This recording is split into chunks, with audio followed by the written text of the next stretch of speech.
Então, eu sou a Juliana de Passos, eu sou natural da cidade de São Vicente, São aqui em São José há 10 anos, em Santa Catarina. E eu vim para cá para trabalhar num concurso da Petrobras, vim fugir da música, né? Mas trabalhava na música desde 2000, faz 21 anos. Eu trabalho na noite, assim, né? E cantava prioritariamente o soul, a disco dos anos 70, né? Era uma banda que tocava dos anos 60 aos anos 80, assim. Então, meu universo musical sempre foi muito, né, de músicas americanas, músicas da disco daquela época. E quando eu vim para cá, eu estava meio que fugindo da música, vim sozinha.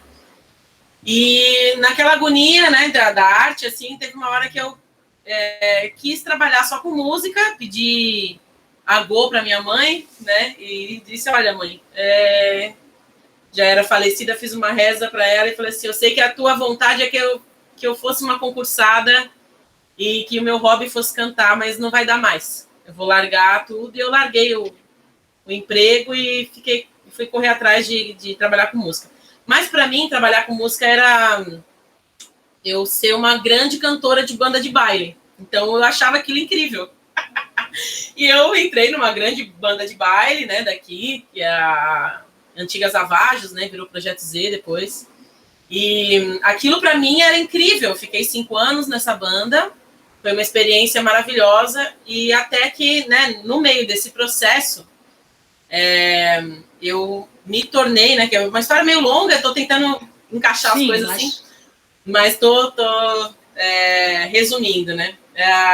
Eu, no meio desse processo, eu tive câncer nas pregas vocais e eu ia ficar sem cantar completamente, né? O médico já tinha dado o diagnóstico, ia ficar sem falar, se não tivesse a cirurgia, ia ficar só falando mesmo, sem poder usar muito a voz.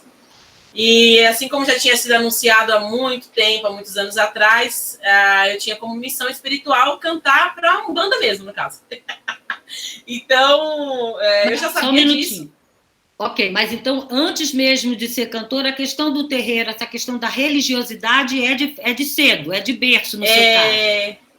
É de berço. Porque foi uma entidade que trabalhava com a minha tia, que a minha mãe pediu ajuda para que pudesse vir um filho ao mundo que vingasse, porque já estava na 3ª gravidez que não vingava o filho.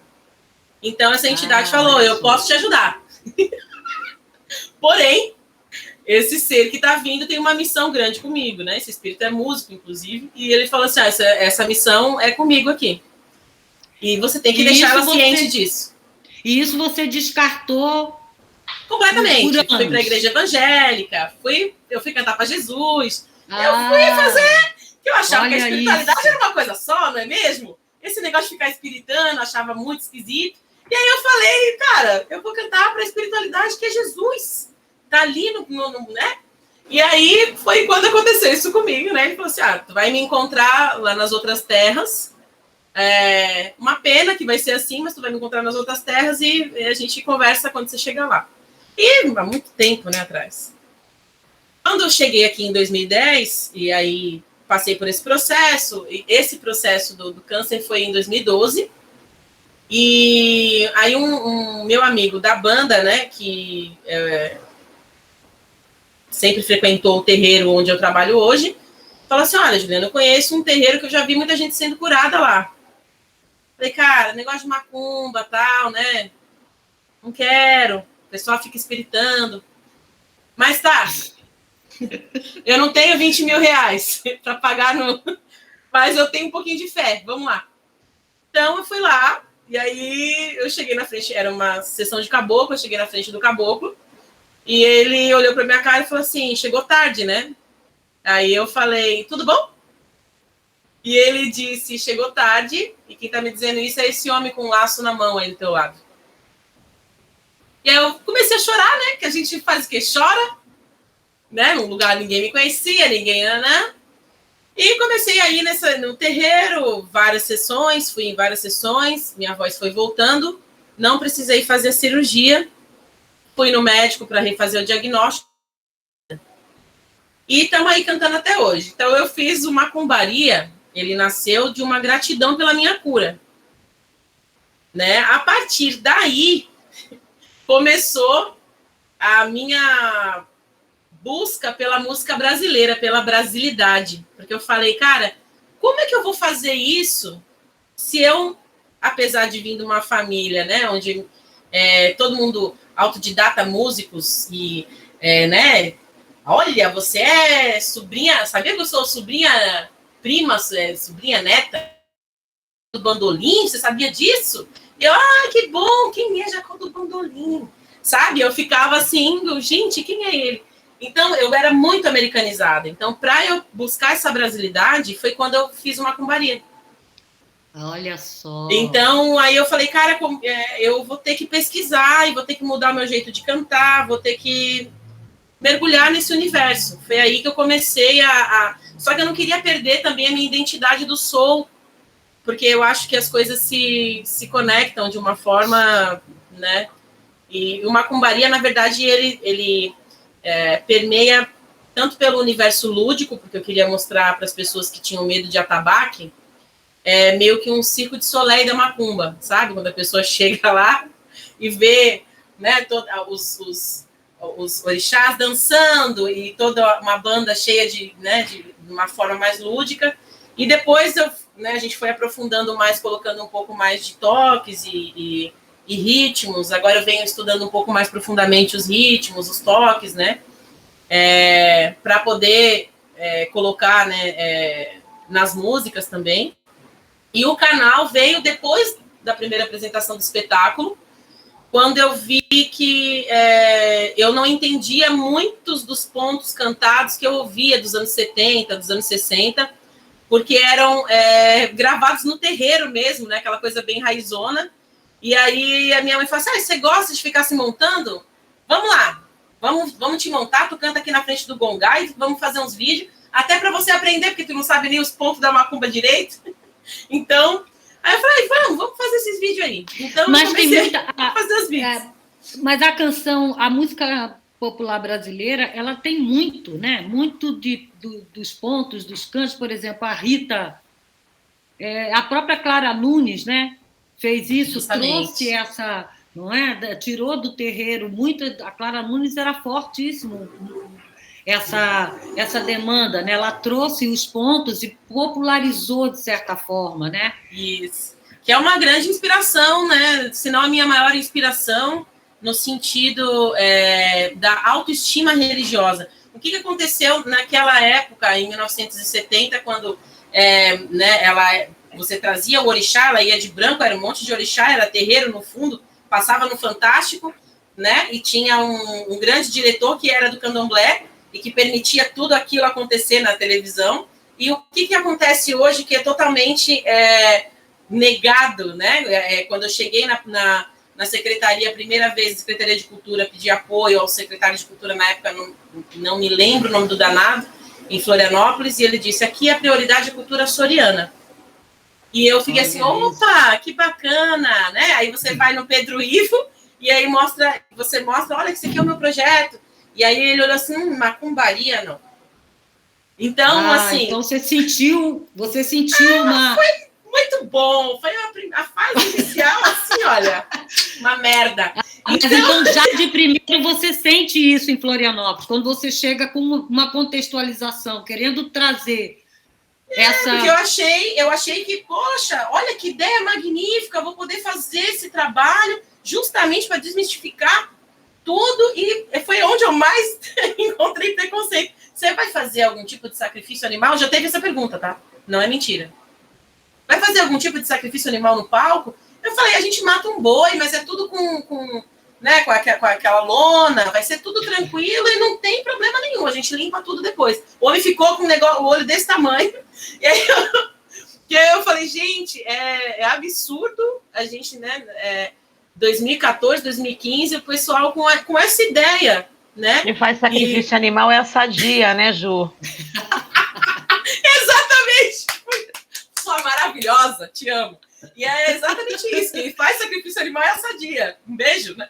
Mas, e quando eu percebi, né, depois, o macumbaria, ele, como você disse, que as coisas parecem que tem uma magia que o negócio fica muito aqui, né? E o macumbaria, eu não consegui ainda tirar de Santa Catarina o espetáculo, por ser muito oneroso, muito grande, enfim. Mas o canal, né, muita gente do canal pensa que é só o Atabaque Voz que existe e não sabe muito que existe o Macumbaria Espetáculo, que deu origem ao canal. E quando eu percebi a função do canal na vida das pessoas que assistiam, eu percebi, né, e algumas pessoas me chamando para eu participar de alguns festivais de cultura negra, eu falei, mas é cultura negra? É cultura religiosa? É feminismo negro? O que é isso? Tudo eu fui percebendo que eu fazia durante o processo do macumbaria. Então, o macumbaria me transformou muito como artista, me fez saber o que eu era como artista, né? Que eu não era a cantora de baile que eu queria ser, que eu tinha uma identidade própria, e a vibração que isso gerava na vida das pessoas, e que a magnitude da nossa brasilidade, sabe? Dos nossos ritmos. E aí eu fiquei enlouquecida, e sou enlouquecida até hoje pela música brasileira, assim, eu estou cada vez mais apaixonada por tudo que eu ouço e as referências que eu tenho, assim, né, que muitas estão aqui, inclusive, nessa live, e aí eu fico muito feliz com esse momento, assim, né, de eu poder parar um pouco mais e me voltar totalmente para o canal, né, muitas das coisas que me falam ainda não consigo perceber sobre o projeto e ainda estou aprendendo, mas eu fico muito feliz quando eu ouço isso, porque eu acho que a gente, né, aí a gente vê que está no caminho certo, que era isso que eu queria, que eu tinha que fazer, queria fazer, que eu gosto de fazer hoje. Né? Então é isso. Passos, me diga uma coisa, e aí, do ponto de vista de pesquisa, a hora que você acorda para isso e começa a desenvolver a pesquisa para o espetáculo e posteriormente para o canal, porque o que acontece? O canal ele é mais dinâmico, né? Porque o espetáculo acaba, é que nem o nosso Elas por Elas, né?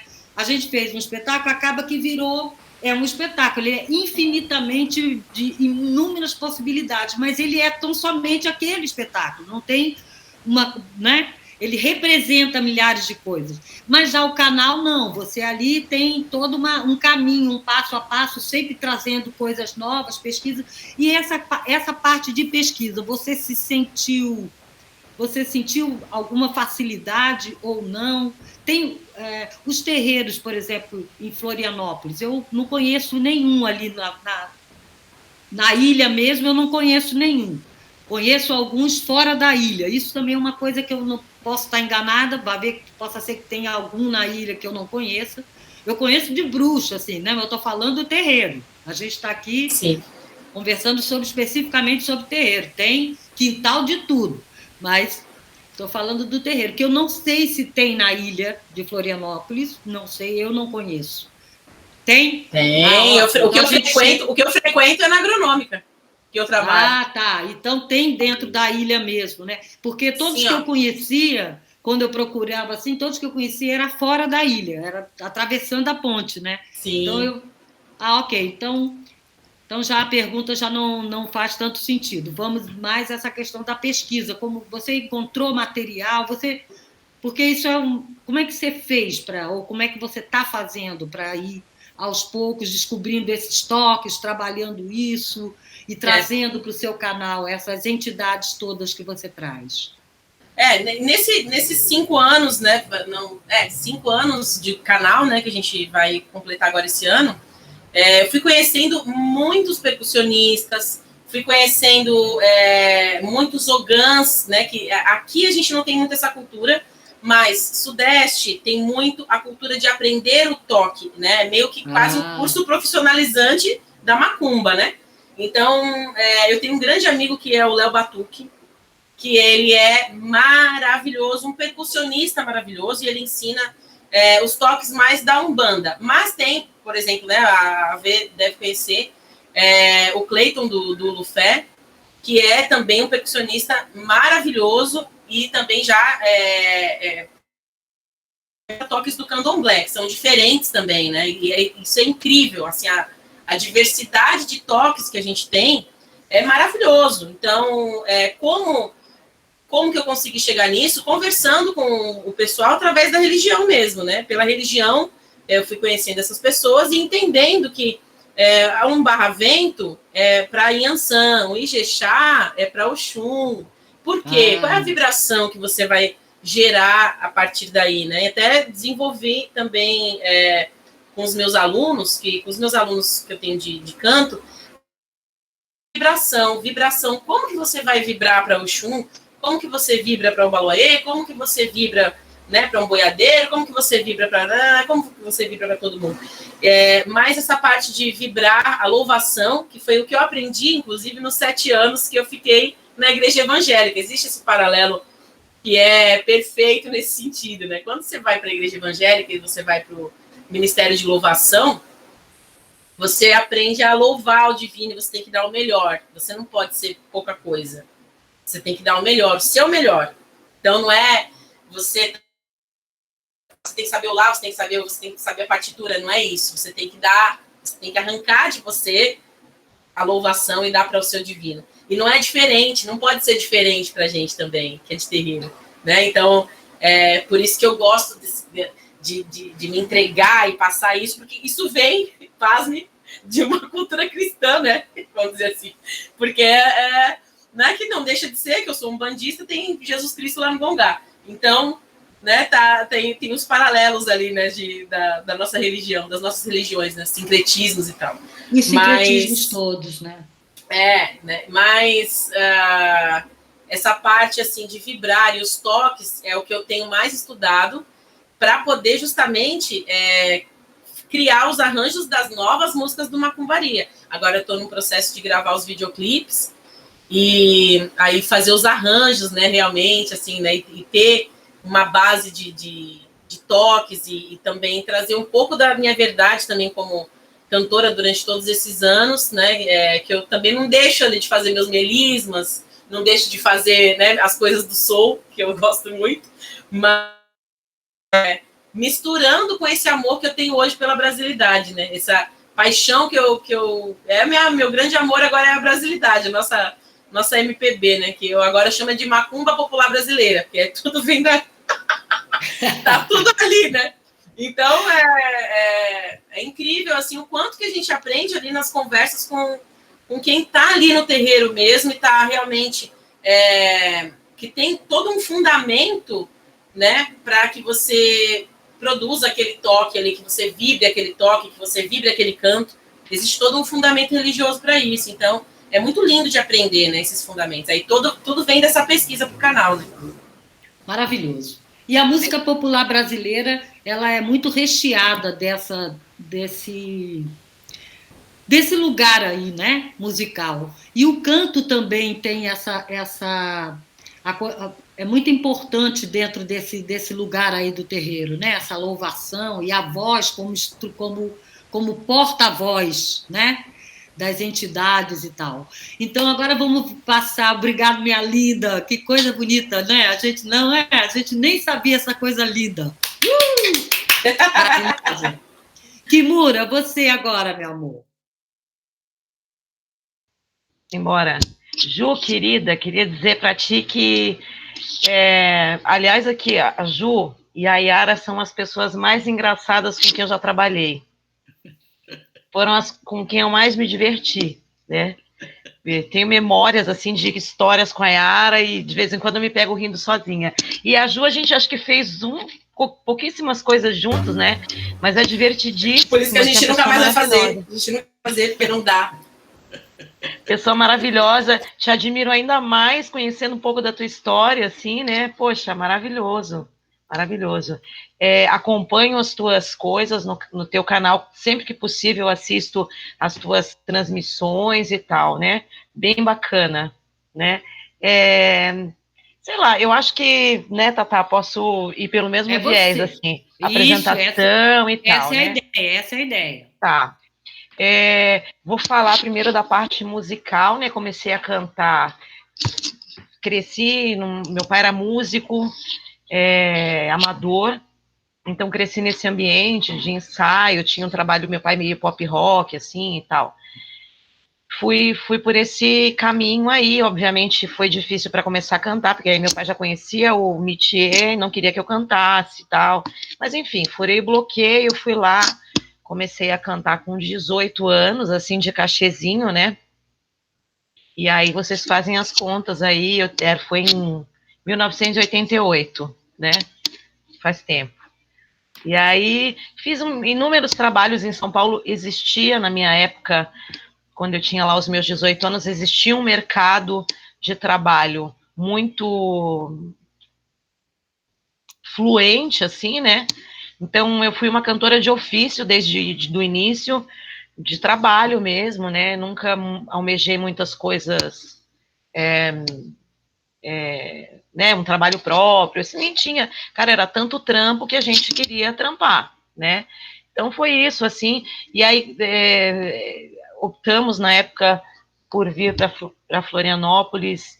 E aí eu digo, bom, agora eu vou estudar, né? Continuei cantando, fazendo os meus corres, assim, mas fui para a UDESC, fiz licenciatura em música, porque eu achava também que tinha que ter um plano B, porque a noite desgasta muito a gente, né? E fiz a graduação, passei algum tempo trabalhando com as duas coisas, né? Nessas duas frentes de trabalho, que são a noite propriamente e o trabalho como professora, né? As aulas. Acho que uns 10 anos depois, assim, que eu estava formado, ou um pouco mais até, eu achei que tinha maturidade para voltar. Foi depois que eu trabalhei com a Yara, né? A Yara me amadureceu. Depois daquela coisa que a gente, daqueles projetos, daquelas coisas, eu achei que tinha uma maturidade para voltar a estudar, que tinha, né? Aí voltei e fiz o mestrado e quase que emendei com o doutorado, que estou terminando agora, né? O meu doutorado, o mestrado foi em música, em educação musical, mas o doutorado não é em música, eu faço doutorado na educação e pesquiso educação nos terreiros.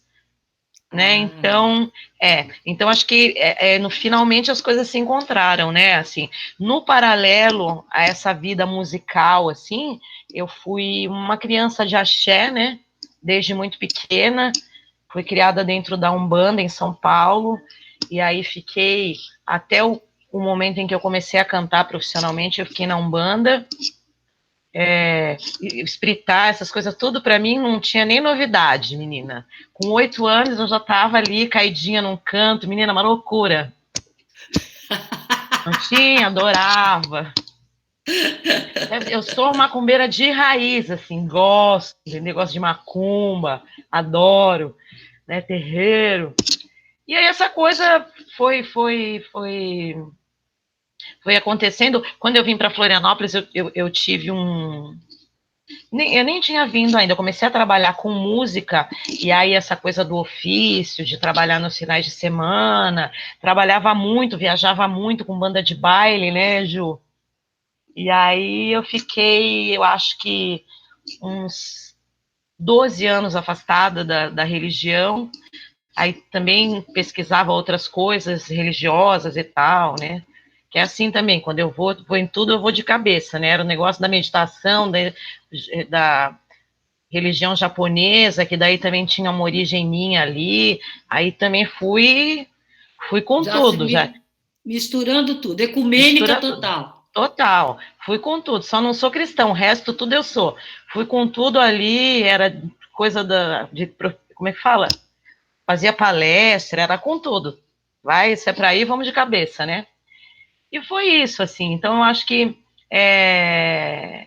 voltei daí. Acho que eu estava com uns. Quando é que foi? Foi acho que em 2005, mais ou menos, ou até um pouco antes, eu voltei para os terreiros aqui, e aí foi uma outra busca, porque eu já estava passada algum tempo, e aí também não conhecia aqui em Florianópolis esse lado, né? Até o meu primeiro terreiro, minha primeira Yalorixá, minha primeira mãe de santo, foi no terreiro onde a Ádia toca, né? Mãe Sanete, que me acolheu primeiramente, tenho muito carinho, muita gratidão por ela e por todas as pessoas de lá. Mas assim, Kimura, você levava essa, digamos que quando você volta para o terreiro, aí você tem dois momentos, né? Você tem essa coisa que você diz, não, eu sou macumbeira mesmo, sou religiosa, eu vou ao terreiro, eu frequento, é como uma missa para mim, etc, etc. Mas e essa coisa, e a cantora? Essa cantora, como é que você faz essa liga? Como é que você fale para mim esse caminho aí, né? Que você disse assim, não, foi a Yaya que me amadureceu, e aí sim comecei a pensar, a fazer essa ligação, de trazer essa sonoridade do terreiro para a minha música conscientemente, porque eu acho que você faz isso hoje conscientemente. Totalmente. Né? Na verdade, assim, quando eu falo que foi a Yaya, porque a gente se encontrou no momento que eu estava começando no samba aqui, né? Então eu acho que esse abraço que o samba me deu aqui na cidade, né? Porque o samba me acolheu aqui, né? Então, esse abraço que o samba me deu,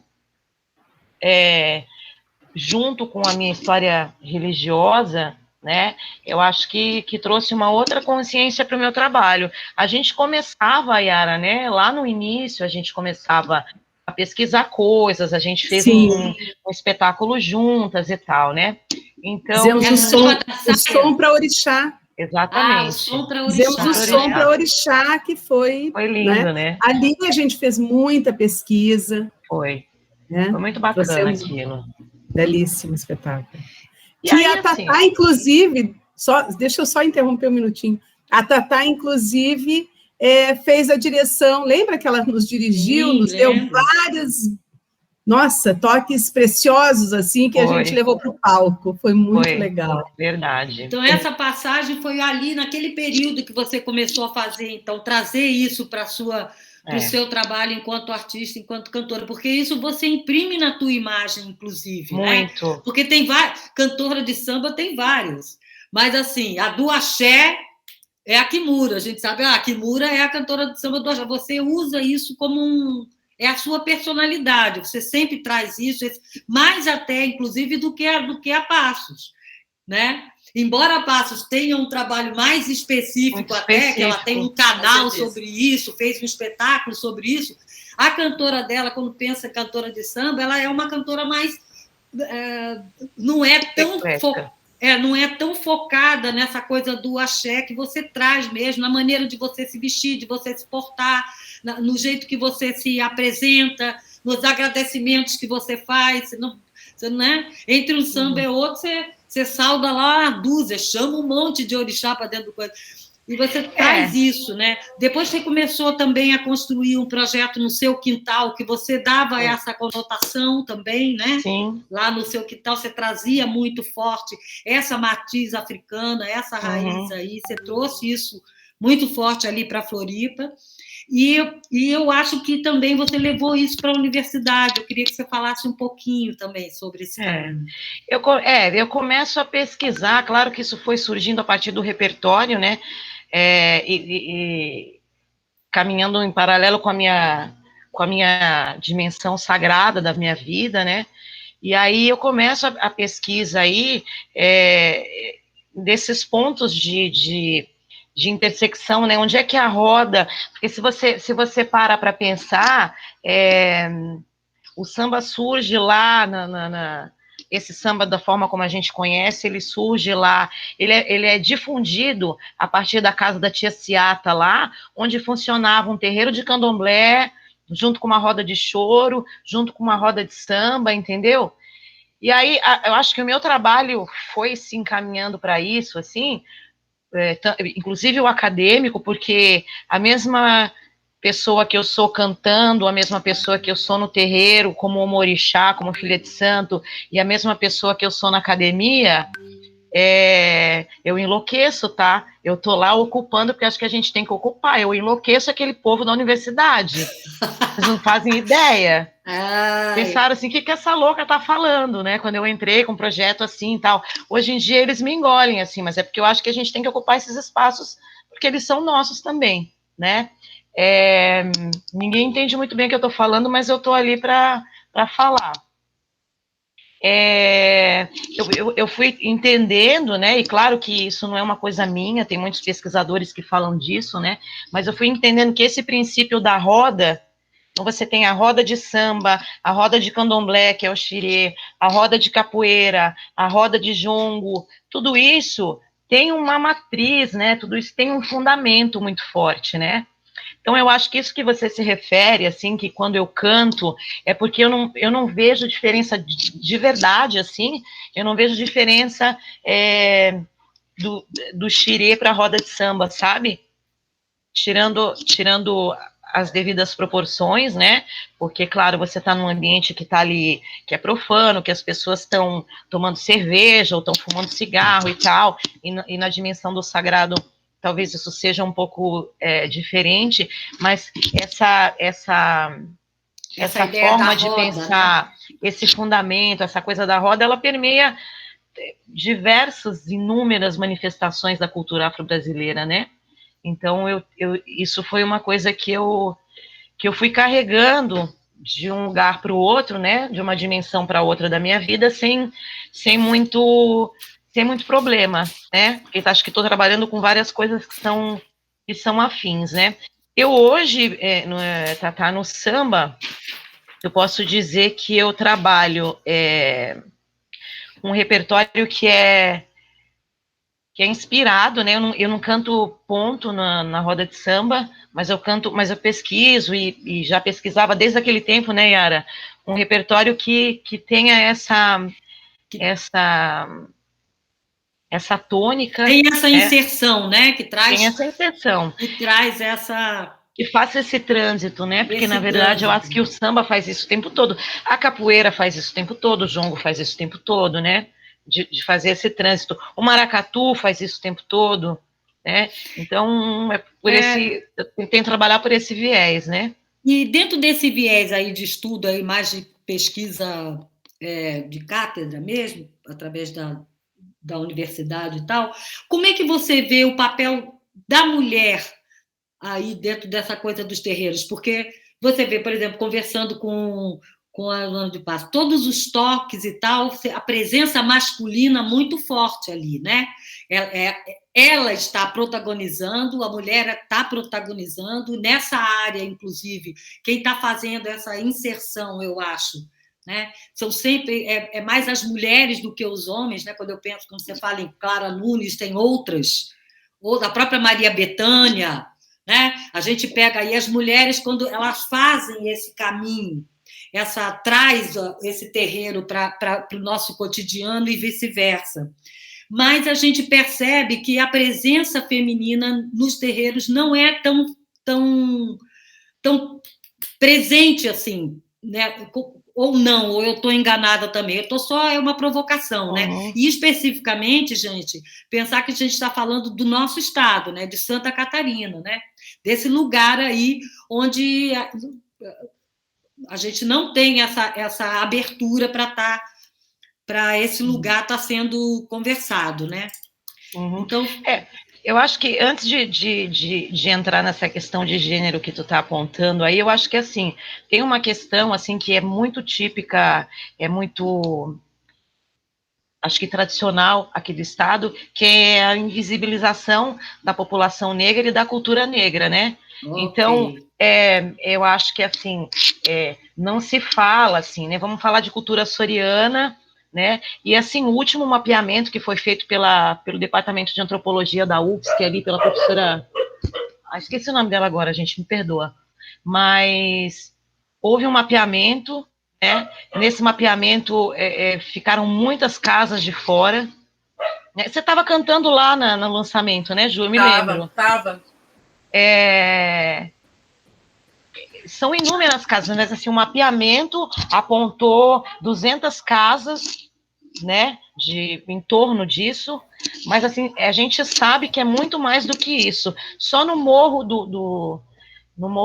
naquele maciço ali, não é no maciço todo, mas assim, o Morro da Queimada, e só no Morro da Queimada são 12 casas.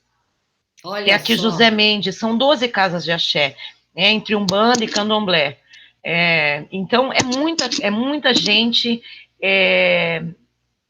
tem um grande público. Eu acho que a Ju de Passo consegue trazer um pouco dessa galera, assim, junto com o trabalho dela, né? Eu acho bacana. Tem muita gente aí, né? E tem essa coisa de fazer de conta que não tem. Então, esse é um problema que a gente enfrenta aqui no nosso estado. Isso não é uma...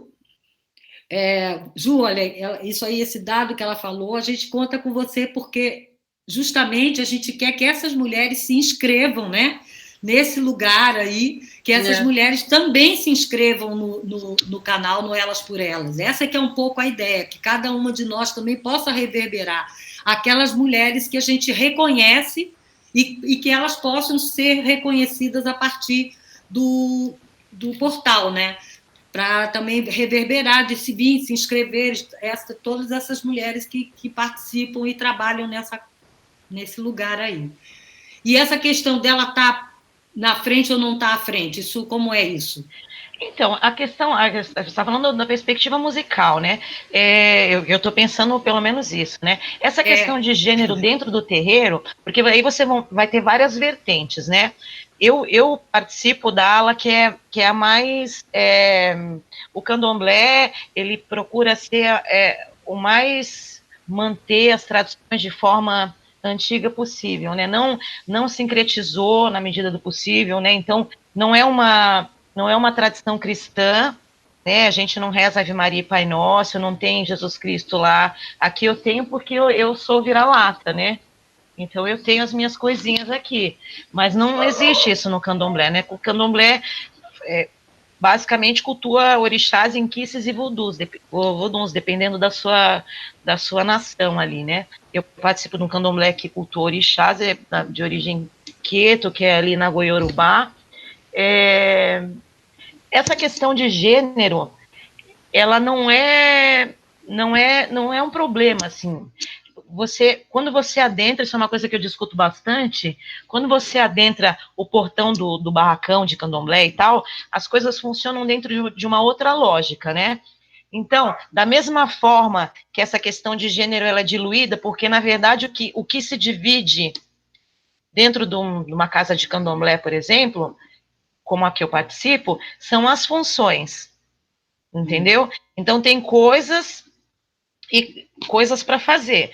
Tem coisas que só mulheres, por uma questão energética, fazem, né, de mexer com determinadas coisas que os homens não põem a mão, e, da mesma forma, tem coisas que as mulheres não põem a mão, né? Mas isso não é abordado, não funciona na mesma lógica que a gente aqui, ocidental, funciona...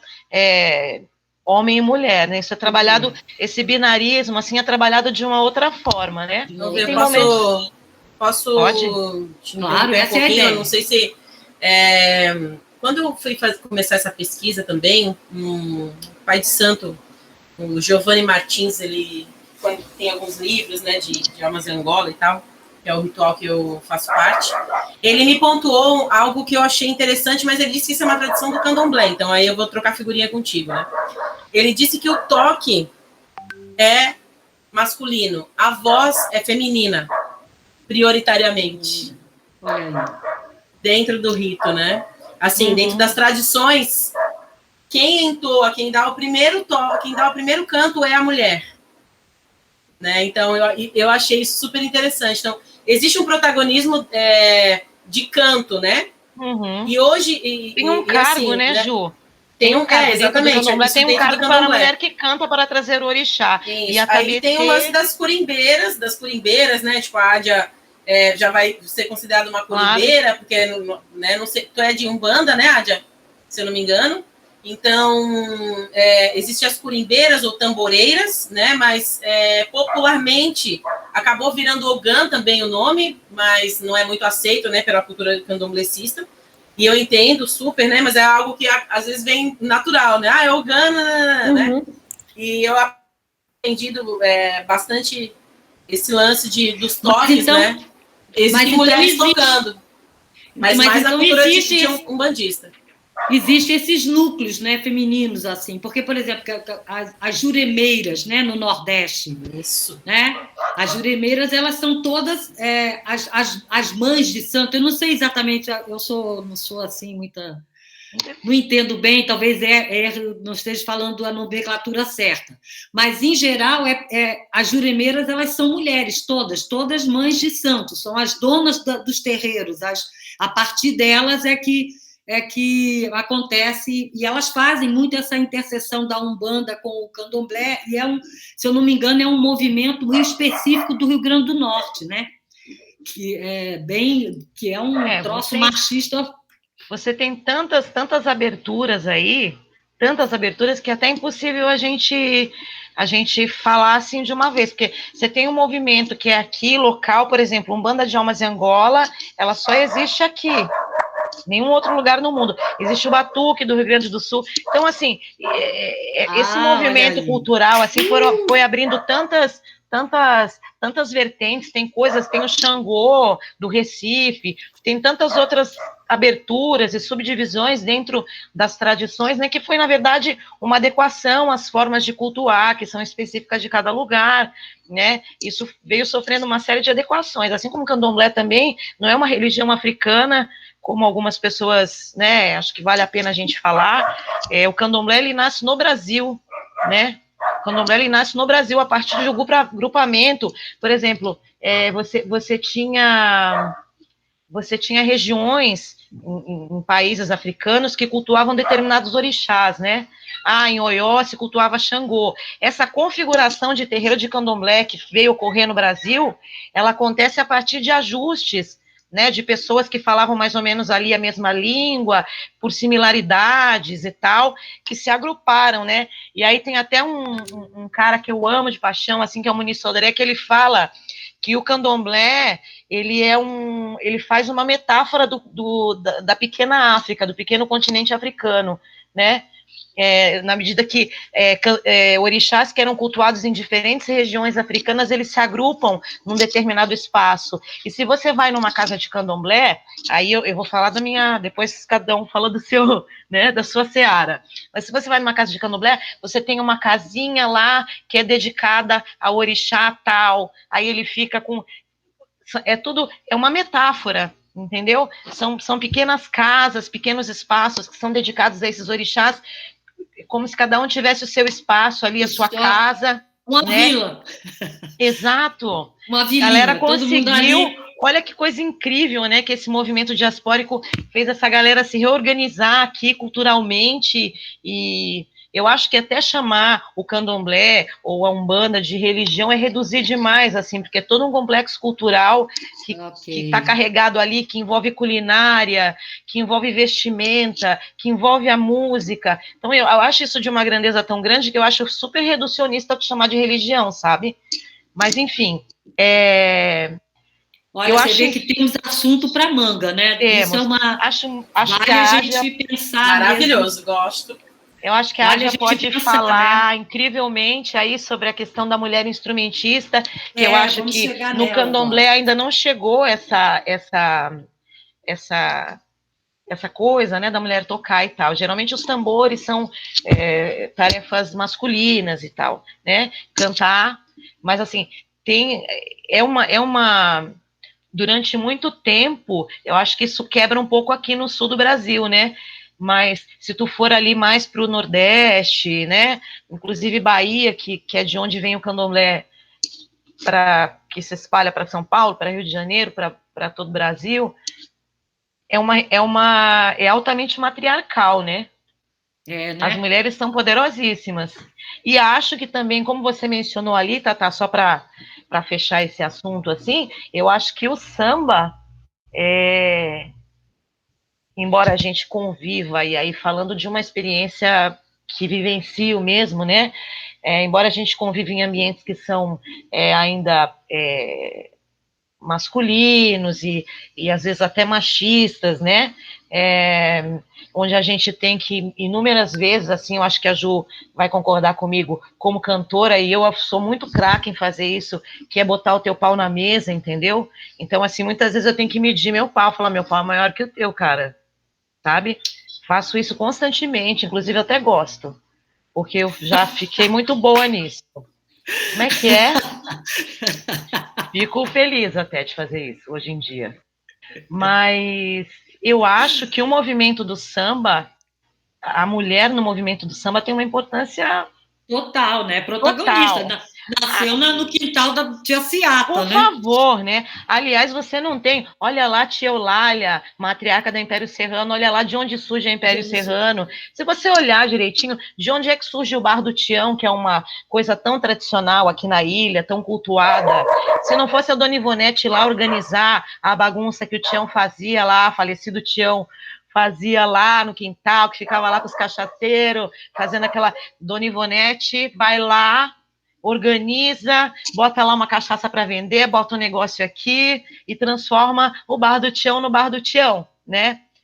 Você tem grandes mulheres à frente dos movimentos de samba aqui na ilha, você não faz uma roda de samba que não tem uma mulher cantando, eles até tentam fazer, mas não emplaca, entendeu? Então, acho que aqui a gente tem uma força imensa, tem uma né? força, assim, eu acho que a gente só tem que você vê que perceber que tem essa força, né? Mas eu acho que tem. Aí. É onde eu acho que lives como essa aí vai fazer a gente despertar para essa parada. Olha, já está, de princípio, está combinado a gente pensar numa segunda, né?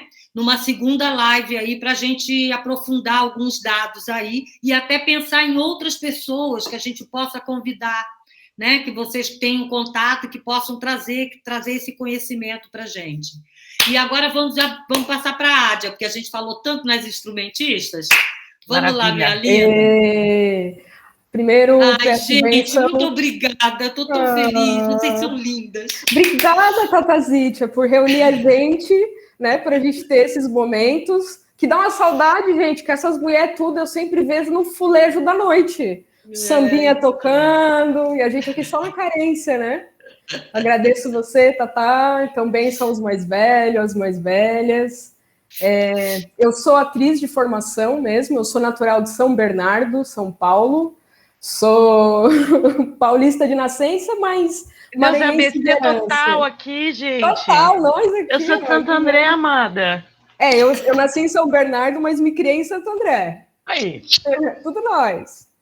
E eu, como atriz, em São Paulo, eu frequentei alguns terreiros, mas sempre na assistência, sempre acompanhando de fora. E quando eu vim para Florianópolis, eu queria morar na praia, sair de São Paulo para sair da loucura. E quando eu vim para cá, eu tive que me afastar um pouco da arte para conseguir me sustentar. E nesse sustento, assim, eu trabalhava perto da UDESC, eu conhecia a percussão africana com o Nicolas, que é o mestre que tinha aqui, que trouxe o djembe aqui para a ilha. E aí a música me roubou. O teatro ficou muito em segundo plano e eu fui estudar assim a maravilhosidade que é a música mandengue, que é a percussão africana, e mergulhei nesse universo. Só que desde sempre, assim, como eu também sou de família maranhense, a minha família foi muito para São Paulo e se levou muito pelo samba também. Então eu sou criada no pagode, no samba, e aí eu fui descobrindo as outras riquezas da manifestação da cultura popular, que era o coco, o jongo, a ciranda, e muito disso eu fui ver aqui no Sul. Eu fui conhecer muitas dessas coisas aqui em Florianópolis mesmo, me ligar a tudo isso, ao Mestre Moa, ao afoxé, e todas essas manifestações da cultura popular, elas são ligadas diretamente ao terreiro, né? Eu acho que muitas dessas musicalidades, dessas forças, hoje as pessoas desconhecem um pouco dessa ligação, né? Saber que o maracatu das nações de Pernambuco, os tambores só saem para a rua se eles forem antes com um trabalho muito forte dentro do terreiro. E é tudo uma coisa só. A nação de maracatu, ela é, como o Encanto do Pina, da mestra Joana, lá de Recife, é o Ilê Axé Oxundeim, que é o terreiro dela, como Porto Rico, e o jongo também em São Paulo, que a gente sabe a ligação, toda essa riqueza, e isso tudo me encantou, e eu fui buscar a raiz de tudo isso, perceber assim, que a música, o que ela me atraía, era muito mais a manifestação, o que eu sentia quando aquilo acontecia ao vivo, quando ouvia aquela música ao vivo, dançar, E tudo aquilo me levava ao terreiro, né? E sentir o que é o lado mesmo sagrado de tudo isso. Então eu conheci alguns terreiros, conheci um terreiro da Palhoça, conheci alguns outros terreiros, mas eu frequentei o terreiro do Ribeirão da Ilha bastante tempo como assistência. Lá, que é o meu terreiro hoje, que é o terreiro Pai Serafim das Almas, ele é um terreiro já comandado por mães de santo, então ele já é um terreiro bem matriarcal. Só que como é uma banda tradicional, as mulheres não tocavam tambor. Isso já era do terreiro, que mulher não tocava ali. E eu sempre respeitei e respeito muito isso, respeito muito o candomblé, como a Verônica falou, que realmente as mulheres não tocam, são só os homens que são ogãs. Legal que a Ju falou que tem um pouco que o nome vai, né? Que às vezes eu sou chamada de ogã e na Umbanda é visto mesmo como tamboreira, curimbeira. E aí, como eu toquei djembe, eu tocando djembe, faz parte assim para a gente conseguir a tocada, calejar muito as mãos. E as minhas mãos, para eu conseguir esse calo, a gente machuca. Então eu machuquei muito as minhas mãos para conseguir adquirir esses calos. E numa das vezes que eu estava no terreiro, eu conversei com uma entidade que veio falar para mim que eu precisava cuidar da minha mão, que como eu trabalhava com isso, como eu tocava já, eu precisava ter esse cuidado com a minha mão e que era para eu passar ali e conversar com o Exu do terreiro, que é o Seu Sete Encruzilhadas, que era para eu ir um dia conversar com ele para ver o que eu poderia fazer para minha mão, para eu poder tocar, não me machucar tanto. E aí, no dia que eu fui conversar com ele, eu achei que ia ser um dia com várias pessoas, os Exus geralmente atendem muitas pessoas, assim, é aquele de fazer fila e vai até de madrugada. Nesse dia, quando eu fui, só era eu, não tinha outra pessoa. E aí eu sentei com ele e falei, olha, Seu Sete, conversei e falaram para eu falar com o senhor para você ver alguma coisa para a minha mão, né, para eu melhorar. Ele, sim, para melhorar a sua mão, para melhorar a sua tocada, é que você vai ter que tocar aqui no terreiro com a gente. E aquilo me pegou de surpresa, porque nunca, assim, eu sempre estava no terreiro, mas eu nunca me imaginei tocando, nunca. Foi pega pelo Seu Sete, então? Sim, fui pega pelo hein? Seu Sete. E eu nunca, no meu estudo com a percussão, eu nunca fui a fundo no atabaque, eu nunca estudei o atabaque, o djembe sempre foi meu instrumento principal. E quando ele me disse isso, me deu assim um apavoro, né? Falar, meu Deus, eu vim aqui trabalhar minha mão, saiu um bandista assim de dentro da corrente mesmo. E nisso ele chamou a nossa mãe de santo, que é a mãe Sanete, e ele falou para ela, e eu nunca vou esquecer a cara que ela fez no dia que ele falou assim, olha, essa é a nossa... Eu acho...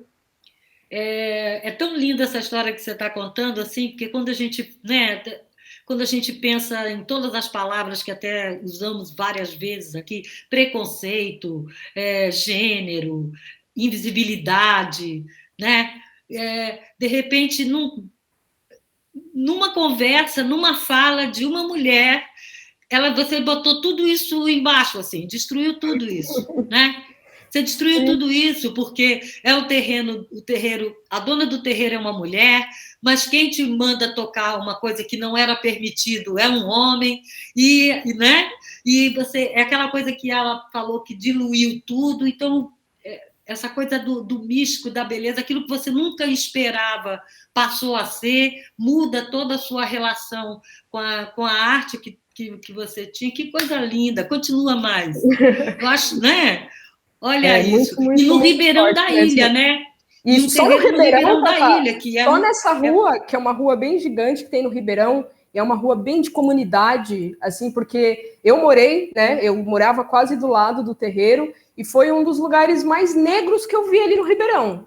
Se for ver ali, eu acho que 80% ali daquela rua gigante é negra e tem outros terreiros. Na mesma rua, quase do lado, tinha um outro terreiro. Aí na geral, ali na Baldissero Filomeno, tem um outro terreiro. Então, assim, tem muitos, né?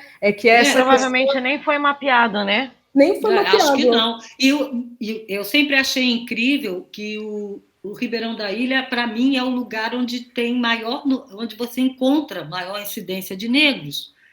Claro, porque também no Ribeirão... Né, que você tem os morros ali, mas o centro e tal, mas assim, o Ribeirão da Ilha, você olha, não imagina, aí você tem uma incidência grande lá, né? Sim, muito porque essa resistência. Tinha uma comunidade quilombola no Ribeirão. Quilombola, né? Isso. E esses terreiros lá então, são de Umbanda, os do Ribeirão, na sua maioria. Um que eu conheço é de Umbanda, o outro eu não sei te dizer com certeza, okay. Tá, que é o da Baldissera, o outro era de Umbanda também. Tem o Babatax, que é candomblé, não é? Isso mesmo, Verônica. E você, então, e aí me fala dessa sua experiência, então, porque a partir daí você passou a tocar, veio também... E aí eu começo na minha formação, né? Dentro do terreiro a gente ainda diz Ogã, como Ogã, porque é tudo muito novo. Como eu sou a primeira mulher, então tudo isso está sendo trabalhado e mexido agora, assim, são coisas que são novas ainda, eu sei que acredito para mim e também para as minhas mães de santo, que também lidam com isso, né? Porque existem um lugar das mulheres, muito, como a Verônica disse, é isso, no terreiro, a gente tem esse microcosmo que ele realmente ele funciona de uma outra forma. Toda essa hierarquia, ela é muito forte, mas ela é pautada em valores completamente diferentes da nossa sociedade aqui. Por isso que a gente não pode levar essas coisas tão a ferro e fogo dentro do terreiro, né? Porque essa ancestralidade de toda essa oralidade que é passada na história do terreiro, ela é muito forte mesmo, né? Então, assim, como tem a separação dos trabalhos das mulheres e os trabalhos dos homens, e agora chega eu neste meio, né? Porque eu não sou... Eu sou médium, mas eu não sou médium de incorporação, então eu não estou na fila ali com as meninas, não estou na fila dos homens, mas estou ali junto com os ogãs. E no terreiro que a gente faz parte, às vezes vão alguns ogãs mais velhos, tem o seu Paulo, que é muito antigo, clássico aqui da ilha, muito forte, um ogã muito raiz daqui, às vezes ele aparece lá, e então a gente está sempre lidando com isso, assim, né? Aonde tem esse respeito, que eu acho que dentro do axé, assim, a gente vai criando com o tempo, é uma religião do tempo, né? Então, assim, o que se fala... O mais importante dentro da nossa religião, acredito que é o mais velho, acima de tudo, né? Então, eu estou ainda me formando nessa minha ligação com o tambor, porque o tambor, a importância imensa que a gente fala assim do canto também, que vem junto com o toque, que ele é a ligação do divino, né? Como se ele tirasse a gente deste mundo aqui e conseguisse levar a gente para esse mundo das entidades. A partir da vibração, a tal vibração que a Passos fala, né?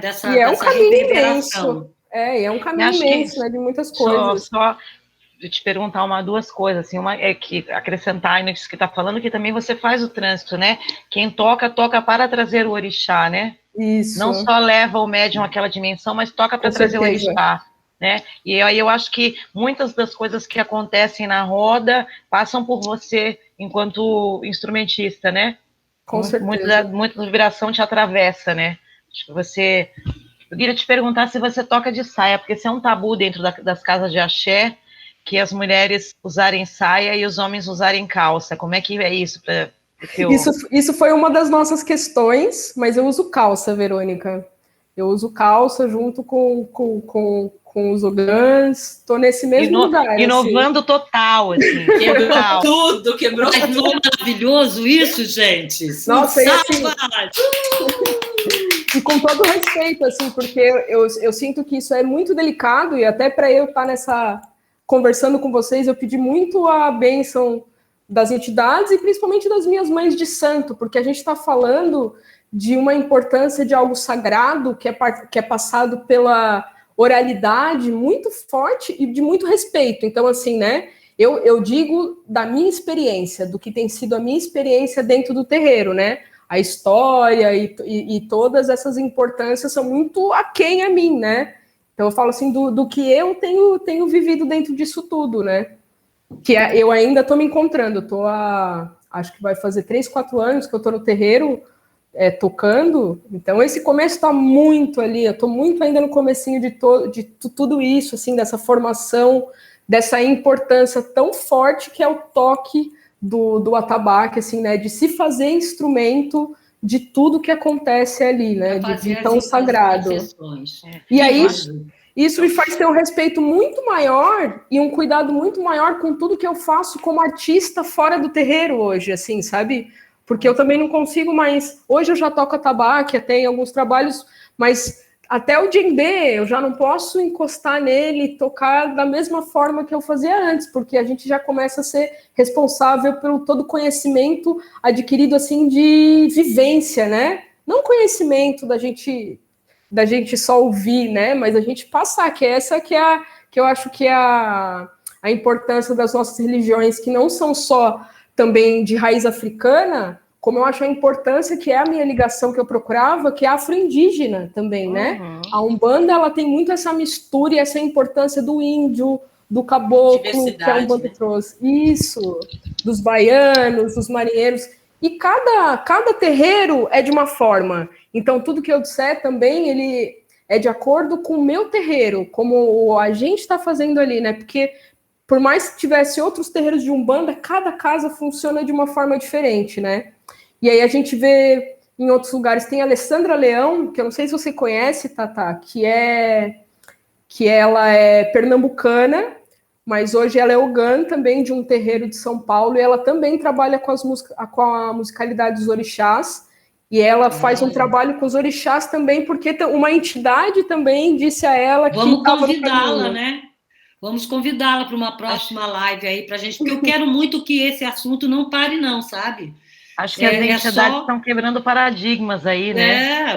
Sempre, essa coisa da saia é uma coisa seríssima, assim, porque tem essa coisa dos órgãos, né? Quando a gente chega na casa de candomblé, por exemplo, você desce do carro, seja lá do ônibus, seja lá de onde for, para você adentrar o portão, você tem que cobrir o seu ventre com um pano, né? Você não entra assim de qualquer jeito. Mulheres cobrem o ventre com pano. Então, por isso que eu perguntei, porque eu sei do tamanho, da importância que é, né? Uma quebra, assim, né? Acho que a gente... E eu acho maravilhoso porque a tradição tá viva, né? É isso. É isso. Eu também acho importante isso, assim, porque eu tô nesse meio, assim, eu acho muito importante a gente ter essa ligação com o que é a raiz verdadeira. Mas eu acho que cada um na sua caminhada, assim, né? Porque a gente vê que outros terreiros hoje já difundem várias coisas, né? Várias outras religiões juntas, uma parte esotérica, aí tem também a questão mais espírita. Então, cada terreiro um terreiro, né? Vai aí trabalhando essa mítica também, né? Sim. Com todo o direito de fazê-lo. Bom, meus amores, agora nós vamos chegar à nossa Iaiá. Eu queria também levantar uma questãozinha antes de abrir para a Iaiá, que é... ninguém é originário aqui, né? De Santa Catarina, não é? Que isso é uma coisa que também eu acho que faz parte da cruel invisibilidade do Estado, sabe? O Estado, a cruel, ele quando eu me deparo aqui com esse papo tão profundo e tão sabedor das raízes catarinenses, e nenhuma de nós somos catarinenses, a gente entender o tamanho da invisibilidade do Estado, o tão cruel que é esse lugar aí, e que, assim, eu acho que faz parte, ao invés de eu não me reconhecer do lugar, né? Eu vejo que eu acho que eu quero abrir as janelas desse lugar para que a gente possa enxergar quem são os catarinenses, então, né? Nesses lugares todos que nós estamos, não digo confortavelmente, mas estamos brigando para ser vistos. Quem são os catarinenses? Aí uma chaminha aí para vocês também, enquanto mulheres, para começarem também a olhar isso e puxar pelo catarinense, sabe? Esse parceiro, essa mulher parceira catarinense que está aí com a gente na mesma parada. Por que ela está invisível até para nós? Por que nós estamos aí conseguindo nos colocar e os catarinenses, as catarinenses não, né? Principalmente nessa região. Imagina o quanto não deve ter de mulheres incríveis aí nesses terreiros todos, ó. Só de olhar, eu acho que no meu terreiro deve ser, assim, a grande maioria é catarinense. Olha o aí, com o manezinho, ele impera totalmente ali no terreiro. Precisamos trazer essas mulheres, sabe? Para se inscreverem, para elas se reconhecerem. É elas por elas, que sejamos nós por nós mesmos. E quem eu vejo bastante importante, Tatá, como artista também, é a Heloísa Gonzaga, né? Elo também está próxima. A Heloísa Gonzaga é conselheira nossa, faz parte lá do conselho, né? Ela já está, inclusive, construindo uma live aí também, que provavelmente vai trazer toda essa conversa mais focada no samba, eu acho, que ela está se propondo. Então, sim, a ideia é que a gente nos encontre, uma se cutuquem a outra, porque, olha, não é tão difícil fazer uma live, o que vocês acharam? Não é? Convidar outras mulheres, que não precisa ser eu, que seja a Passos ou a Kimura, convidar outras mulheres para conversar sobre esses assuntos que são tão pertinentes aí para todas nós. Yaya, agora é você, meu amor. Abre aí seu microfone que a gente quer saber, se apresenta um pouquinho, porque a nossa compositora do terreiro é Yaya, né? Oh, Yaya, pois é, guria, tu vê, né? Bem, eu sou a Yara, né? A Yaya. E eu comecei, eu sou a mais velha de todas vocês, mas eu sou a mais nova, porque eu comecei bem depois da música, né? Eu comecei a cantar, assim, profissionalmente em 2008, logo em seguida já conheci a Verônica, né? Mas bem antes disso tudo, né? Eu sempre fui uma pessoa, eu sou gaúcha, sou de Porto Alegre, e eu me criei ouvindo muito rádio, e ouvindo muita música boa no rádio, assim, muita música, tinha muita diversidade, né, no que tocava nas rádios, e aquilo foi me forjando, né, e quando como é que é essa minha ligação, por exemplo, por que quando eu comecei a compor, que também foi bem depois de eu ter começado a cantar, comecei a cantar em 2008 e comecei a compor, acho que em 2014, 2015, né? E quando eu comecei a compor, eu comecei, assim, a deixar fluir, né? Muita coisa que eu estava guardando dentro de mim, que eu fui... que eu tinha, assim, represado dentro de mim, né? E quando eu comecei, eu percebi, assim... quando eu era muito pequenininha, a minha mãe tinha eu e a minha irmã, e a minha mãe tinha que trabalhar. Minha mãe não tinha com quem nos deixar, minha mãe foi uma mãe solteira, né? Imagina, eu nasci em 1956.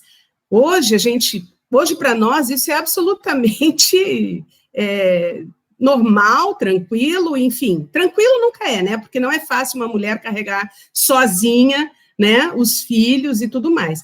Não é nesse aspecto que eu digo, mas assim, esse preconceito que existia, né? É mais comum, mas esse preconceito, imagina, isso em 56, era muito forte, né? E a minha mãe teve um relacionamento com meu pai, tiveram duas filhas, mas um relacionamento que não perdurou.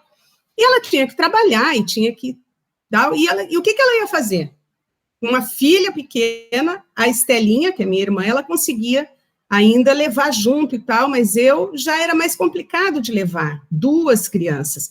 Então, a minha mãe, e eu sou muito grata por isso, porque ela me levava para uma senhora que me cuidava, e essa senhora era de um terreiro. Então, eu ficava sentada na entrada do terreiro, assim, eu tenho uma lembrança que a minha mãe disse, tu não pode lembrar disso, porque tu era muito pequena, mas eu lembro. Tá aqui, uma memória de elefante. Eu tenho essa lembrança de ficar sentada em cima de eu tinha a impressão que era um tonel, alguma coisa assim, ou podia ser até um tambor, não sei o que era, mas eu ficava ali e eu lembro dos batuques, eu lembro sabe? daquilo tudo que acontecia, e eu era muito pequena. E isso ficou, assim, no meu DNA, porque depois eu deixei de ficar nesse lugar, porque essa senhora se apegou muito a mim. E ela... Eu não sei se tu já sabe dessa história, Verô. Não, ela se apegou muito, e aí ela queria ficar comigo, porque ela dizia, meu Deus, essa moça com 2 crianças, né, tão novinha, sabe?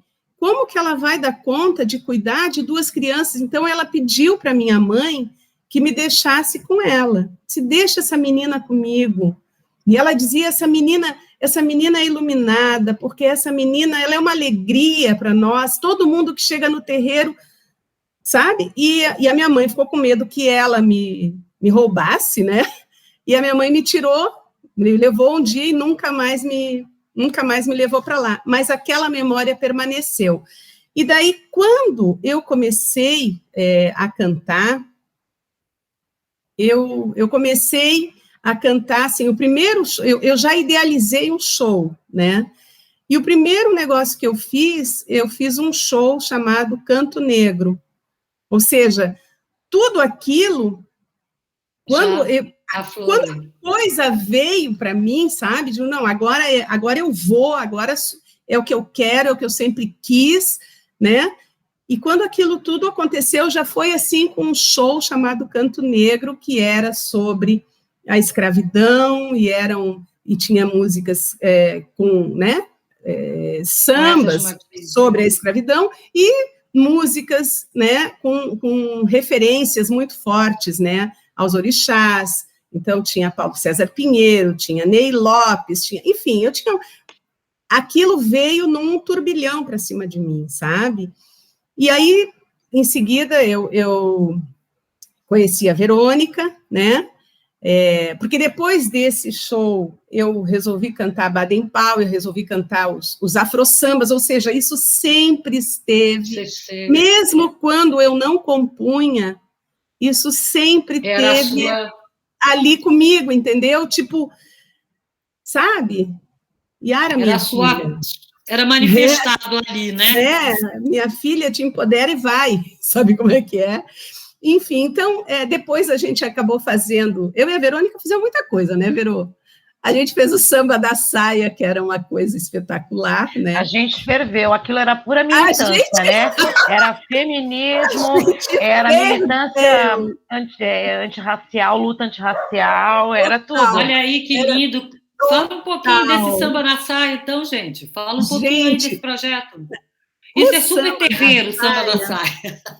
O Samba da Saia foi uma coisa que a gente se conheceu e tal, papapá. Eu fui pegar umas aulas de canto com a Verônica, porque eu ia cantar os afro-sambas, e, enfim, eu digo, vamos, né, aprofundar um pouco mais isso. E daí a gente acabou ficando amigas e tal, e resolvemos fazer um trabalho juntas.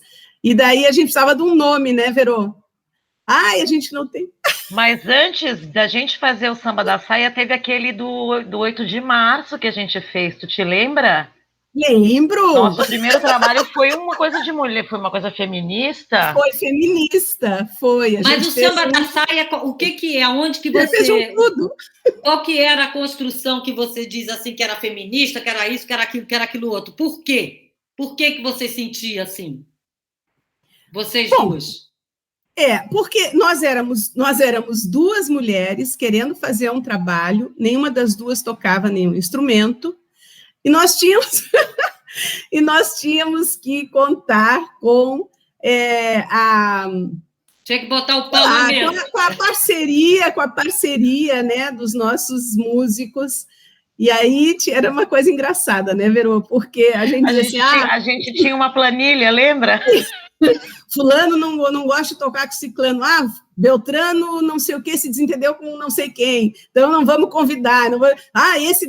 Era um rolo tremendo, mas a gente ali, na verdade, assim, o trabalho era o trabalho de 2 mulheres, né? 2 mulheres que pensaram, nós vamos fazer isso e vamos tocar para frente e vamos tocar o terror, né, Verô? Porque a gente tocou o terror, né? A gente se divertiu muito. A gente se divertiu. A gente fez coisas fantásticas juntas, que é uma potência, né? Quando acho que duas se juntam, duas ou mais, onde duas ou mais se juntam. Criamos o Mulheres do Samba. Criamos o Mulheres do Samba. Mulheres do Samba. Não e, é? a gente fez coisas lindíssimas, que foi numa época que eu acho que a Ara pode falar disso, né? Acho que tu pode falar disso. Numa época que tinham pouquíssimas instrumentistas mulheres aqui, a gente fez aquele samba da Açaí, o Bendito Fruto, tu lembra disso? Fala um pouco disso. Olha aí. Que a gente fez, inclusive, lá no... Meu Deus, no bar do André, que era lá em Sambaqui, no Maria João, só que não era ali em Santo Antônio, era no Maria João, lá de Sambaqui, né? E a gente... Mas como conseguiu... fala do samba esse que ela falou aí? Então, o samba da saia, daí a gente arregimentou. Veio a Jandira, era a Jandira no surdo, Gabi no pandeiro, Paola no acordeão. A Paola no acordeão. Eu fui nesse dia. Fernandinha do cavaco. Olha aí que mulherada linda. O Bendito Fruto era o Marcelo Portela. Porque era o samba da saia e Bendito Fruto, porque era só ele de homem. E a mulherada... A gente não tinha Nath nessa época, não é? Não tinha Nath nessa época. Então, assim, foi um trabalho muito legal, né? Porque daí a gente foi vendo, assim, e como era importante, né, poder olhar para as nossas musicistas, né, e ver, assim, todo aquele poder, sabe, toda aquela sabedoria, aquela competência, sabe, tudo acontecendo e tudo muito leve, né, era tudo muito leve, tudo muito divertido. Então, realmente, assim, a gente teve trabalhos, depois a gente fez o som para Orixá, né, fizemos o som para Orixá. Todos os seus trabalhos passam por esse lugar, né? Sempre foi, embora... E depois, quando eu comecei a compor, que também foi uma coisa muito interessante, porque a primeira música que eu fiz, eu acordei de manhã com um negócio na minha cabeça, assim, e tal, papapá, e eu fui lá e anotei, escrevi tudo, mas só que quando eu escrevi, eu fui escrevendo e já veio uma melodia. E aí eu não sabia se aquilo era meu ou se era de outra pessoa. Daí eu gravei, eu tinha um gravadorzinho que eu gravei, e eu peguei e liguei para o Luiz Sebastião, né? Porque eu trabalhava bastante com o Luiz, né? Aí eu liguei para o Lulu, escuta isso daqui. Aí cantei lá, foi o primeiro samba que eu fiz. Aí cantei lá para ele e falei assim, tu conhece essa música? Ele falou, não, pô, que legal, de quem é? Eu digo, tu nunca ouviu? Não, nunca ouvi. Aí eu digo, porra, será? Então, acho que é meu mesmo. Eu digo, sabe, porque até eu me assustei com aquilo. Eu falei, não é possível, né, que eu não era uma compositora, digamos, né, não me sentia... Mas você não tem aliás, fui muito provocada por ti, né, Tatá? Fui muito provocada. Tatá me provocava, me instigava, me botava... Eu, porra, essa mulher tá louca, bicho. Ela tá achando que eu sou compositora. Eu não sou compositor, nunca compus nada. Ah, tu tem, tá aí dentro, tu tem. Eu falei, não é que tem mesmo, enfim. E aí, a coisa iniciou assim, e depois, quando eu me dei conta também, eu estava totalmente voltada para esse universo maravilhoso, né? Que é a nossa cultura mas, por exemplo, mas terreiro você nunca frequenta? Eu nunca não frequentou? Não. Nunca foi? Ou eu já fui foi alguma vez? Não, eu já fui. Fora essa de bebezinha? Não, eu já fui. Eu já fui no terreiro. Fui uma vez, várias vezes não. Eu fui uma vez num terreiro. Mas tem uma coisa... Bom, depois eu falo isso. Que também é com a Verônica. Eu tenho uma história muito longa com a Verônica. Foi um período curto, mas intenso. Curto, mas intenso. Muito intenso. Que a gente foi... Estava todo mundo falando aqui de Santa Catarina, né? De como Santa Catarina dessa profusão tão grande que tem, mas que não aparece, né? Nós fomos, lembra, Verô, que a gente foi cantar num casamento lá em Dayal, que era, tu lembra disso? Que era um casamento, era um casamento da Umbanda, né? Era um terreiro, era um casamento. Eu voltei lá depois, mas era um terreiro de Umbanda. De Umbanda, lá em Dayal. Nossa, num lugar assim, que só tinha alemão, cara. Só tinha alemão dentro do terreiro. Né? Só cara branca, né? Nossa, era uma coisa impressionante, assim, eu fiquei muito impactada com aquilo na época, porque a gente, né, para tu ver o quão forte, né, é essa cultura, assim, o quão intensa e maravilhosa, porque ela te abre, né, essa visão dessas entidades todas, dos orixás, enfim, de como isso se relaciona com o nosso dia a dia, né? Com a natureza e com a nossa natureza, a natureza, né, do mundo e a natureza humana, enfim. Mas eu nunca fui uma frequentadora, né, de terreiro. Então, todo esse conhecimento que você tem, você traz para as suas canções, ela acontece a partir da sua vivência enquanto cantora mesmo. Enquanto cantora, porque foi, assim, são as referências das músicas que eu sempre gostei de ouvir. Cantou, sempre gostou, que você traz esse processo todo com a Kimura aí, né, que você passou sempre nesse lugar, né? Olha aí, ó, a Kimura é uma pesquisadora, né, Yara? Você também é uma pesquisadora, né? Sim.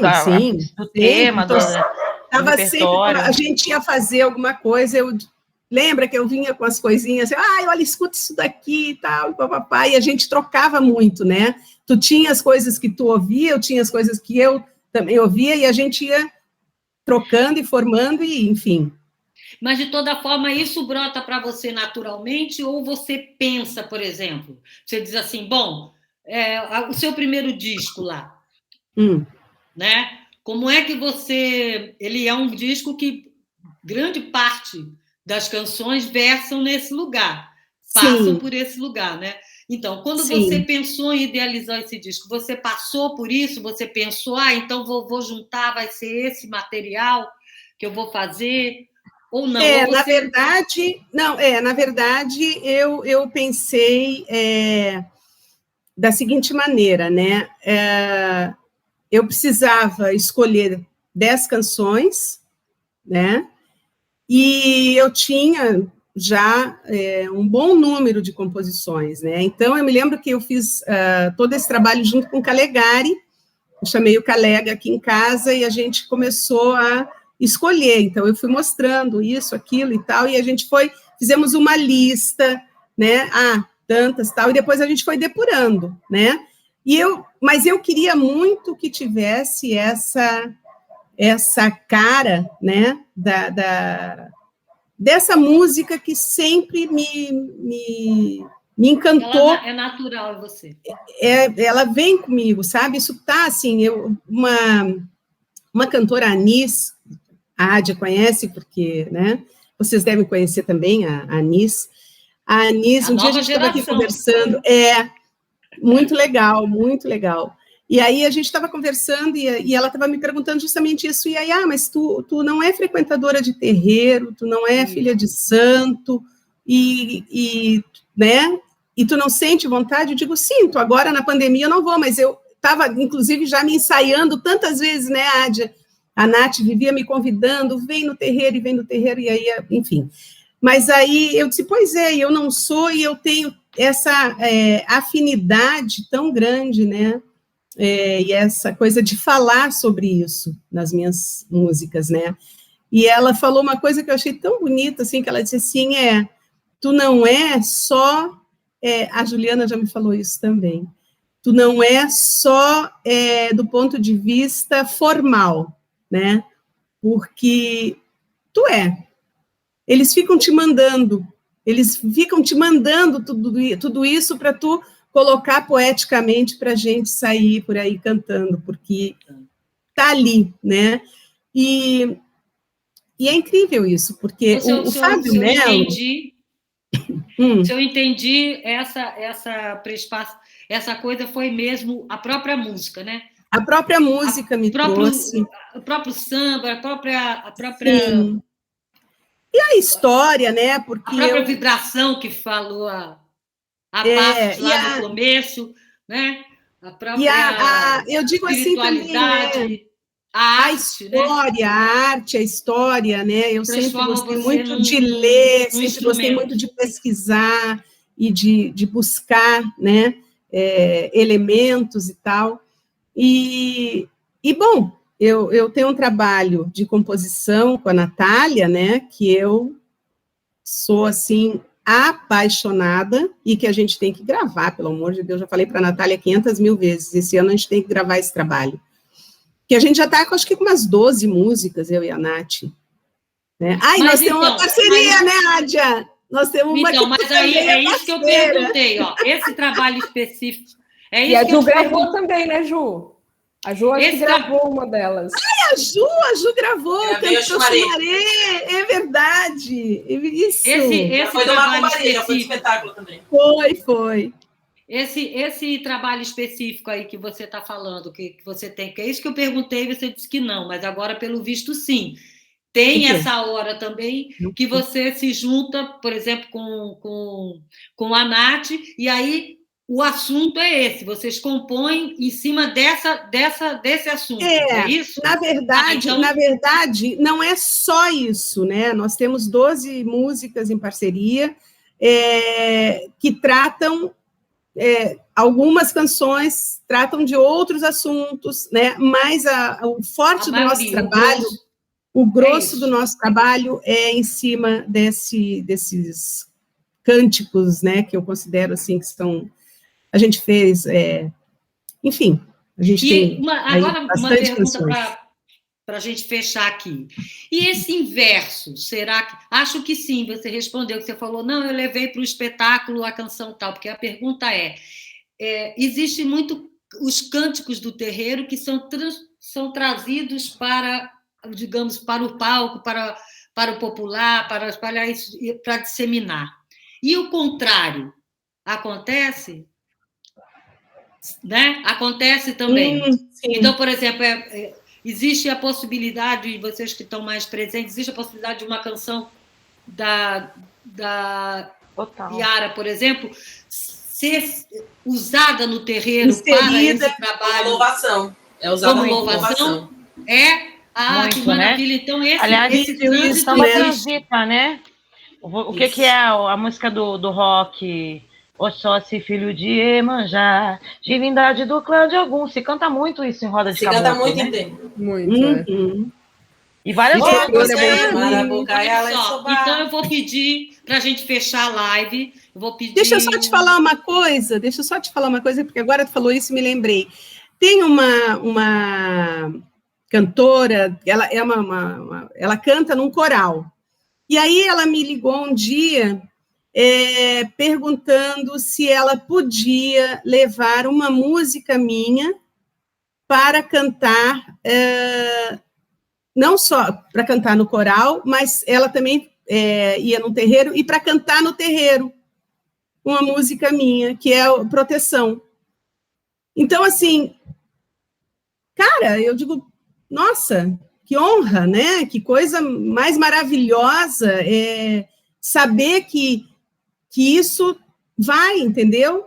Que tem tá indo, está chegando, está alcançando, exato, e a gente troca, é muito legal. Fiquei muito, muito, muito feliz e honrada, né? Assim como muito honrada com a Juliana, que botou lá no repertório o Canto para Oxumaré. Aliás, a Juliana, quando eu vi o Macumbaria, primeiro espetáculo do Macumbaria, foi lá no Teatro da Ubro. Foi, primeiro. E eu saí de lá e disse, meu Deus do céu, que é isso? Né? Uma coisa belíssima. Eu fiquei muito, muito emocionada, muito encantada. E depois aconteceu que Ayrton, acho que foi o Ayrton Cruz, ele ia escrever alguma coisa, estava fazendo um jornal, tal, e ele ia falar sobre macumbaria e sobre a Juliana. E eu acho que ele viu algum comentário que eu fiz numa dessas redes sociais e tal, falando do espetáculo, que eu tinha ficado encantada, apaixonada, e ele pediu para eu escrevi um texto sobre você, dona Juliana, que eu nem sei que fim levou, porque no fim o negócio não saiu, o jornal não saiu. Não foi para frente. Texto lindíssimo. E o texto... De usar como Elise, querida. Elise. Iam pensar que eu sou famosa, iam pensar do jeito que ela escreveu, eu falei, nossa, eu tô parecendo as Global, credo. Minhas amadas, eu vou, então, fechar essa live. Acho que foi um papo maravilhoso, acho que a gente deu aquele pontapé gostoso. Vamos tentar pensar mais adiante outras lives. Daqui a pouco o portal vai estar na rua e eu quero que vocês reverberem também, se inscrevam, não é? E que reverberem para aí, para os seus parceiros, as mulheres que estão próximas. Vamos botar essa energia para a gente quebrar essa invisibilidade aí e fazer um mapeamento decente, né, das mulheres profissionais em todos os setores. E com relação a esse assunto, eu acho que tem muito pano para manga, dá para... Tem muito assunto. Né? Eu sei que a partir daqui agora, essa live vai estar gravada, a gente vai colocar no portal, mas eu acho que vai estar na cabeça da gente, várias coisas vão vindo, e aí, se vocês puderem anotar e a gente se conversar e procurar outras mulheres para seguir com esse debate, ver até onde a gente consegue chegar com essa rodada boa. Eu gostaria de fechar, e aí eu tinha pensado cada uma fazer, mas aí, como no final das contas acabou que a Yaya compôs uma canção e a Juliana Passos canta, eu gostaria que, se você terminasse, se pudesse, cantando essa canção que a Yaya uma música... compôs. É minha com a Natália. Melhor ainda. Isso.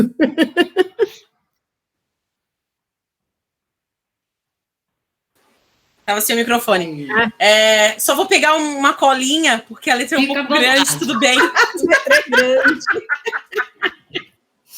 Eu gosto de escrever. Eu falo que é uns pontos samba enredo, que é ponto samba enredo, né? Ponto de Umbanda samba enredo. Adoro. Faroeste caboclo, né, Ju? Faroeste caboclo. Ver vocês todas. Ai, que maravilha. Uma delícia poder conversar com vocês. Olha. E a gente aí talvez não tivesse essa oportunidade, né? Então. E essa música, que é Canto pro Oxumaré, que é parceria da Yara com a Natália, ela faz parte também do projeto que é o Acorde de Aruanda, que, né, tem um Acorde de Aruanda, tem uma Macumbaria, tem o Atabaque Voz, é uma das séries que tem lá no canal, né, que a gente às vezes faz, né, que é trazer em versões acústicas, né, mais intimistas e tal. Eu sou o Xumaré, hein, gente, só para vocês. Olha, todo sentido se fecha. Então tá tudo... Arroba boi, Xumaré. Arroba boi. Axé, meus amores, vamos nessa. Arroba boi, Oxumaré, pontas verde e amarelas, são fios que firmam a fé. Arroba boi, Oxumaré, pontas verde e amarelas, são guias que firmam a fé.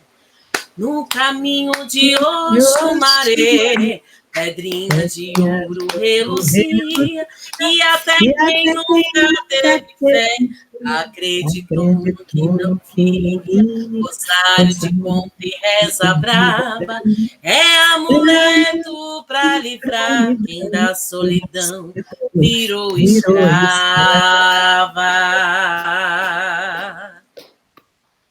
E era um céu de Oxumaré, e a vida era um rio que corria pra dança incessante das marés. Quem não tinha medo se atrevia, serpente se move, desafia. Um olho te rende, outro te cega, homem e mulher, ninguém sossega.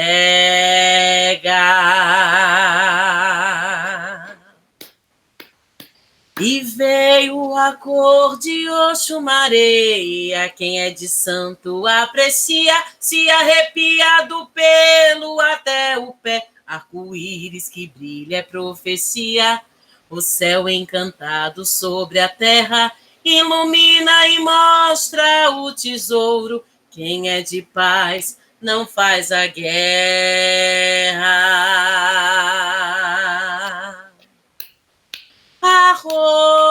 Arroboboi, Oxumarei, contas verde e amarelas são fios que firmam a fé.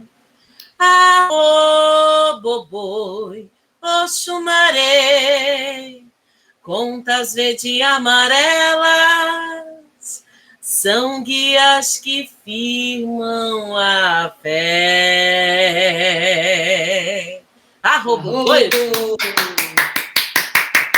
Arroboboi. Arroboboi. Coisa mais Arroboboi, Orixá. que lindo! lindo mesmo. Meus Gente, amores. que encontro! Que delícia! Michelzinho, chega aí, paixão. Tás aí ou foi dormir? Axé, Michel? Brasil, é? Personal Falaceira, tanta Alizator. falaceira aqui. Ah, Michel, nosso poder, nossa criatura. Personalizers. É.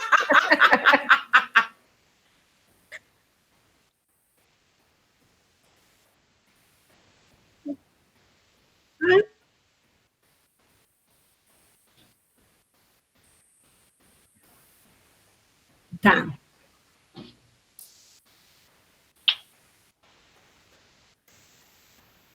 Tá, bom. mas Obrigada, eles se Fabrício. apresentaram. Mas a gente se apresentou Mas antes se em cada apresentou, coisa. Michelito. É porque cada uma que falou, você falou de si primeiro e depois é que entrou no assunto. Mas você quer o quê? Deixa eu entender.